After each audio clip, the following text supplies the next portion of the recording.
Hey, listen, I know you got to go, but before you do, I want to show you a really quick car hack that can come in very handy. Just give me your keys. Thanks, this will only take a minute. What I want to show you is how you can check that all your lights are working without having somebody else around the car with you. And doing it is really simple.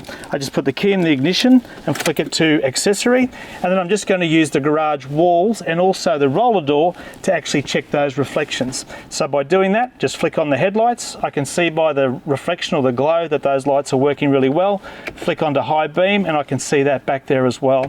Looking back towards the rear end of the car, I'd use the rear view mirrors to see that reflection of the rear tail lights. I'd also just tap the brake pedal a few times to see that those lights are all working again in that reflection. Now you might just want to duck back and check that the rear number plate light is working also.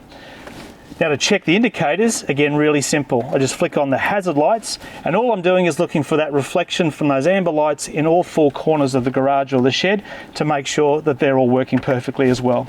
See, you don't need to be a mechanic to check your lights. You can do it in less than a minute and you're good to go. Be sure to watch the rest of the videos on our website for 5 checks you can do at home in just 5 minutes.